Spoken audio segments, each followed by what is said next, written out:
नमस्कार मित्रांनो, खबर लाईट या आपल्या विश्वासू युट्यूब चॅनलवर तुमचं मनपूर्वक स्वागत आहे.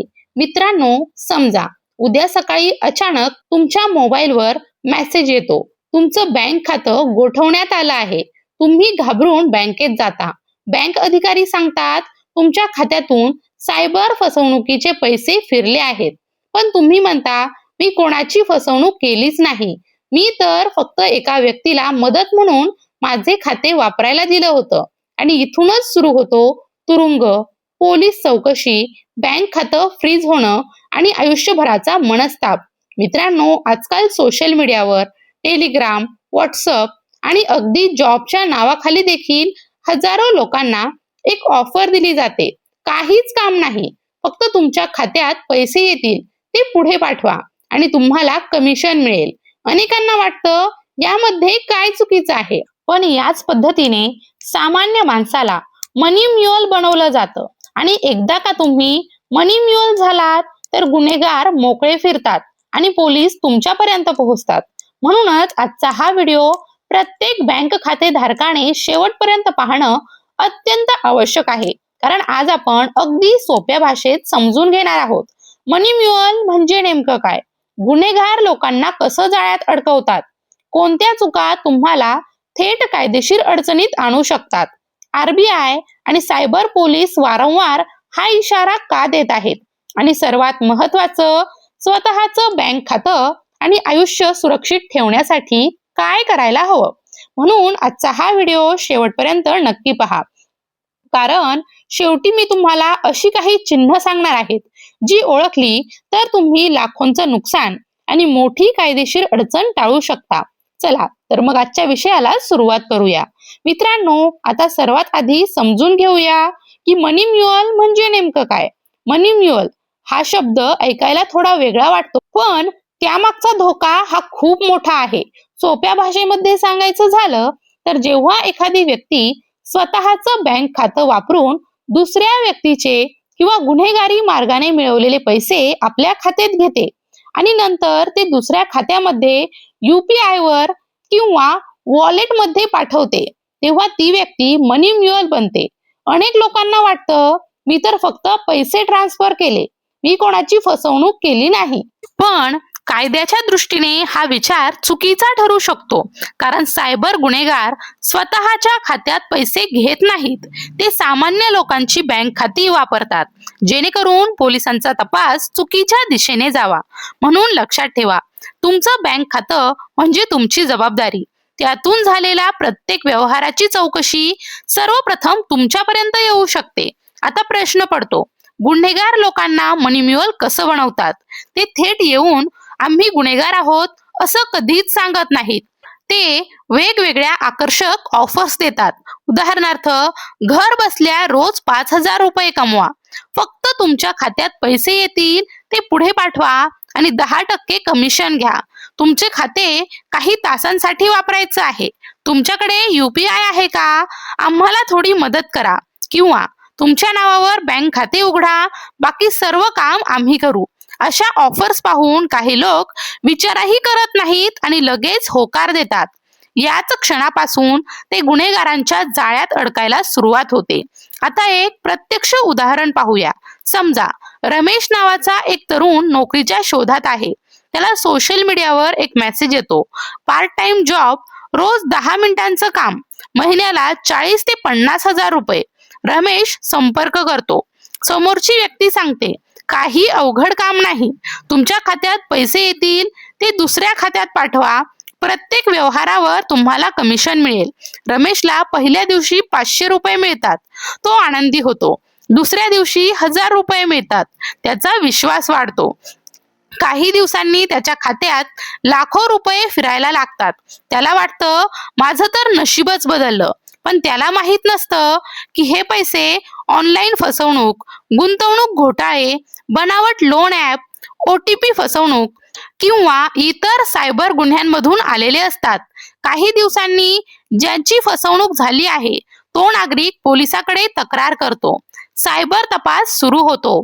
पैशांचा मागोवा घेतला जातो आणि पहिल्यांदा तपासात कोणाचं नाव समोर येतं? रमेशचं. कारण पैसे त्याच्या खात्यात आलेले असतात. आता रमेश कितीही सांगत बसला की मी निरपराध आहे, तरीही चौकशीला सामोरं जावंच लागतं. त्याचं बँक खातं गोठवलं जाऊ शकतं, त्याचे व्यवहार थांबवू शकतात, त्याचा मोबाईल, लॅपटॉप तपासासाठी जप्त होऊ शकतो. काही प्रकरणांमध्ये अटक देखील होऊ शकते. मित्रांनो, यामुळे एक गोष्ट स्पष्ट होते, सहज मिळणारा पैसा अनेकदा मोठ्या संकटाची सुरुवात असू शकतो.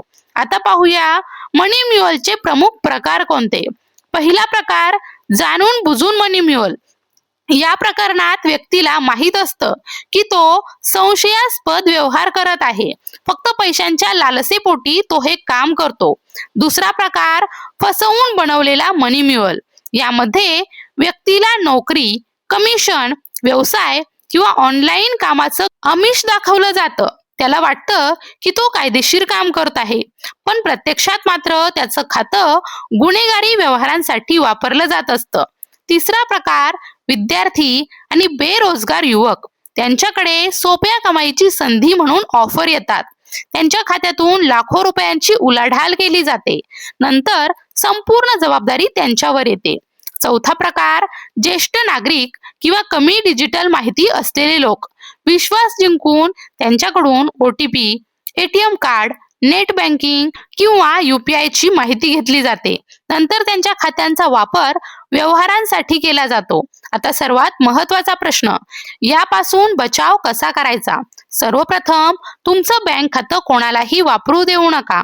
कोणी कितीही जवळचा असला तरी तुमचं खातं, ATM कार्ड किंवा UPI दुसऱ्याच्या व्यवहारांसाठी देऊ नका. दुसरं, OTP, UPI pin, net banking password आणि CVV कोणासोबतही शेअर करू नका. बँक, RBI किंवा कोणतीही सरकारी संस्था फोन करून ही माहिती मागतच नाही. तिसरं, घर बसल्या हजारो रुपये कमवा अशा जाहिरातींवर लगेच विश्वास ठेवू नका. त्या कंपनीची माहिती तपासा, अधिकृत वेबसाईट पहा. शंका असल्यास व्यवहार करूच नका. चौथं, तुमच्या खात्यात एखाद्या अनोळखी व्यक्तीकडून अचानक पैसे आले तर ते पुढे पाठवण्याची घाई करू नका. सर्वप्रथम बँकेशी संपर्क साधा आणि परिस्थिती समजावून सांगा. पाचवं, तुमच्या बँक खात्याचा SMS अलर्ट आणि ईमेल अलर्ट सुरू ठेवा. प्रत्येक व्यवहारावर लक्ष ठेवा. कोणताही संशयास्पद व्यवहार दिसल्यास तातडीने बँकेला कळवा. मित्रांनो, लक्षात ठेवा, तुमचं बँक खातं म्हणजे फक्त पैसे ठेवण्याचं साधन नाही, तर तुमची आर्थिक ओळख आहे. त्याचा गैरवापर झाला तर त्याचे परिणाम अनेक वर्ष भोगावे लागू शकतात. म्हणून कोणीही फक्त बँक खातं वापरायचं आहे, फक्त पैसे पुढे पाठवायचे आहेत, फक्त कमिशन मिळेल असं म्हणालं तर एकच उत्तर द्या, नाही.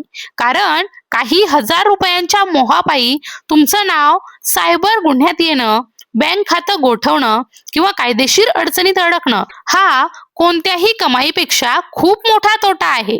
मित्रांनो, आता एक अत्यंत महत्त्वाचा प्रश्न, जर एखाद्या व्यक्तीचं बँक खातं मनी म्युअल म्हणून वापरलं गेलं तर पुढे नेमकं काय होतं. अनेकांना वाटतं मी निरपराध आहे, त्यामुळे मला काही होणार नाही, पण प्रत्यक्षात तपासाची प्रक्रिया ही वेगळी असते. समजा एका व्यक्तीची ऑनलाईन फसवणूक झाली, त्याच्या खात्यातून 2 लाख रुपये गेले. तो लगेच सायबर हेल्पलाईनवर किंवा सायबर पोलिसांकडे तक्रार करतो.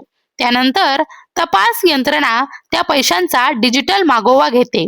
आजच्या काळात प्रत्येक ऑनलाईन व्यवहाराची नोंद असते. पैसे कोणत्या खात्यात गेले, त्यानंतर कुठे गेले, कोणत्या UPI ID वर गेले, कोणत्या ATM मधून काढले गेले याचा मागोवा तपास यंत्रणा घेऊ शकते. म्हणूनच जर त्या साखळीत तुमचं बँक खातं सापडलं तर सर्वप्रथम तुमच्याशी संपर्क होऊ शकतो.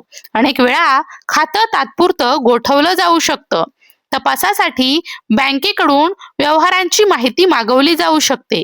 जर तुम्ही खरोखरच अनोळखी व्यक्तीच्या सांगण्यावरून व्यवहार केले असतील तर ते प्रामाणिकपणे सांगणं खूप महत्त्वाचं असतं. पण मला माहिती नव्हतं हे प्रत्येक वेळी पुरेसं उत्तर ठरेलच असं नाही. म्हणून सुरुवातीलाच सावध राहणं सर्वात योग्य आहे. आता आणखी एक उदाहरण पहा. एका महाविद्यालयीन विद्यार्थ्याला सोशल मीडियावर मेसेज येतो, तुमचं बँक खातं भाड्याने द्या, महिन्याला 15,000 रुपये मिळतील. त्याला वाटतं खातं वापरून काय होणार आहे, तो होकार देतो. काही दिवसांनी त्याच्या खात्यात लाखो रुपयांचे व्यवहार होतात. नंतर अचानक त्याचं खातं बंद होतं. बँकेकडून चौकशी सुरू होते. घरच्यांना धक्का बसतो. नोकरीसाठी कागदपत्र तपासताना अडचणी निर्माण होतात. फक्त काही हजार रुपयांसाठी त्याचं आयुष्य अनेक महिन्यांसाठी त्रासदायक बनतं. मित्रांनो, आजकाल फसवणूक करणारे लोक अत्यंत हुशारीने काम करतात. ते बनावट कंपन्यांची नावं वापरतात, बनावट वेबसाईट तयार करतात, खोटे ओळखपत्र दाखवतात, व्हिडिओ कॉल करून विश्वास जिंकतात. काही वेळा तर ते आधी छोट्या रकमेचं कमिशन देतात, जेणेकरून समोरच्या व्यक्तीचा पूर्ण विश्वास बसेल आणि नंतर मोठ्या व्यवहारांसाठी त्यांचं बँक खातं वापरलं जातं. म्हणूनच कोणतीही ऑफर खरी आहे की खोटी हे नेहमी तपासून घ्या. अधिकृत कंपनी आहे का? नोंदणीकृत कार्यालय आहे का? त्यांचा अधिकृत ईमेल आहे का? कंपनीचा संपर्क क्रमांक आहे का? फक्त सोशल मीडियावरील मेसेजवर विश्वास ठेवू नका. आता लक्षात ठेवा, जर तुमच्या खात्यात अनोळखी व्यक्तीकडून पैसे आले तर ते पैसे लगेच पुढे पाठवू नका. बँकेशी संपर्क साधा. गरज वाटल्यास सायबर हेल्पलाईनवर माहिती द्या, कारण एक चुकीचा व्यवहार तुमच्यासाठी मोठी कायदेशीर अडचण निर्माण करू शकतो. मित्रांनो, RBI आणि विविध सरकारी संस्था वेळोवेळी जनजागृती का करतात? कारण सायबर गुन्हेगारांना पकडणं जितकं महत्त्वाचं आहे, तितकंच सामान्य नागरिकांनी त्यांच्या जाळ्यात अडकू नये हे देखील महत्त्वाचं आहे.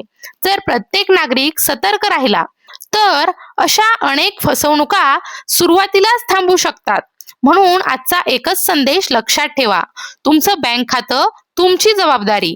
कोणत्याही व्यक्तीला कोणत्याही कारणासाठी तुमचं खातं वापरू देऊ नका.